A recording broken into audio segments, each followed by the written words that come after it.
ரசிகர்களின் ரசிகன் மணி. ஸோ, இப்போ வந்து அவரோட பேஜ்ல ஒரு வீடியோ ஒண்ணு ஷேர் பண்ணியிருந்திருக்காரு. அந்த வீடியோல வந்துட்டு இது என்னோட கடைசி வீடியோவா இருக்கிறதுக்கான வாய்ப்புகள் இருக்கு. அண்ட் அது மட்டும் இல்லாம இந்த வீடியோ போட்டதுக்கு அப்புறமா என்னைய போலீஸ் வந்து அரெஸ்ட் பண்றதுக்கும் வாய்ப்பு இருக்கு அப்படின்ற மாரி ஒரு வீடியோ ஒண்ணு போஸ்ட் பண்ணியிருந்திருக்காரு. அண்ட் அந்த வீடியோல அவர் நெறைய விஷயங்கள ஷேர் பண்ணியிருந்திருக்காரு. அவர் ஏற்கனவே ஒரு நியூஸ் சேனல்ல 5 வருஷம் ஒர்க் பண்ணேன் அப்படின்ற மாரி சொல்லியிருந்தாரு. அண்ட் அது மட்டும் இல்லாம இன்னொரு நியூஸ் சேனல் சைட்ல இருந்து கால் பண்ணி இந்த கான்ட்ரோவர்சிய பத்தி நெறைய விஷயங்கள் கேட்டதாவும், அண்ட் அதுக்கு அவர் பதில் சொன்னத அந்த எடிட்டர் வந்து திரிச்சு வந்து வேற மாரி வந்து போட்டுட்டாங்க அப்படின்ற மாரி நெறைய விஷயங்கள இங்க ஷேர் பண்ணியிருந்திருக்காரு.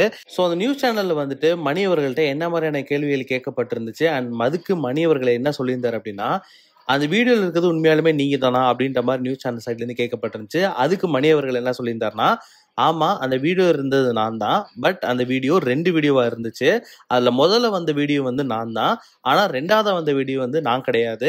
அது வந்து ஒரு எடிட்டட் வீடியோ அப்படின்ற மாரி மணி இந்த இடத்துல சொல்லியிருந்தாரு.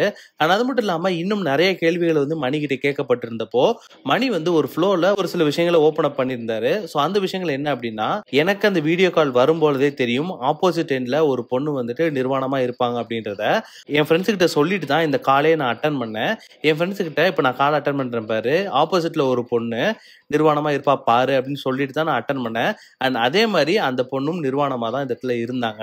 அப்படின்ற மாரி மணி இந்த விஷயத்த ஒரு ஃப்ளோல சொல்லிட்டாரு. இந்த மாரி பேசி அந்த கால் எண்ட் ஆனதுக்கு அப்புறமா மணி அவர்கள் மறுபடியும் அதே நியூஸ் சேனலுக்கு கால் பண்ணி என்ன சொல்லியிருக்காரு அப்படின்னா, நான் சொன்ன எல்லா விஷயத்தையும் தயவுசெய்து நீங்க வந்து வீடியோவா போடாதீங்க. YouTubeல என்னைய பத்தி தப்பான விஷயங்கள் நெறைய வந்துகிட்டு இருக்கு. ஆனா, இப்ப அதெல்லாம் பிரச்சனை கிடையாது. பட் இதே விஷயம் வந்து ஒரு டிவில வந்துச்சு அப்படின்னா, எங்க ஊர்க்காரங்க எல்லாருக்குமே தெரிஞ்சிரும். அண்ட் அது மட்டும் இல்லாம, எனக்கு இது மிகப்பெரிய அவமானம் ஆயிடும். ஆல்ரெடி வந்து எனக்கு இங்க கொஞ்சம் கெட்ட பேர் இருக்கு. ஸோ, இதெல்லாம் சேர்ந்துட்டு எனக்கு மிகப்பெரிய கெட்ட பேர் ஆயிடும். தயவு செஞ்சு இத வந்து ஒரு வீடியோவா நீங்க போஸ்ட் பண்ணாதீங்க. அப்படின்ற மாரி அந்த நியூஸ் சேனலுக்கு வந்து கொஞ்சம் அதிகாரமாவே தான் அவர் சொல்லியிருந்தாரு.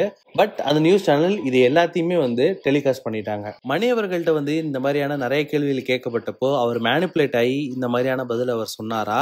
இல்லாட்டி நிஜமாலுமே நடந்த உண்மைய ஓப்பனா சொல்லணும் அப்படின்றதுக்காக சொல்லிட்டாரா? அப்படின்ற விஷயம் தெரியல.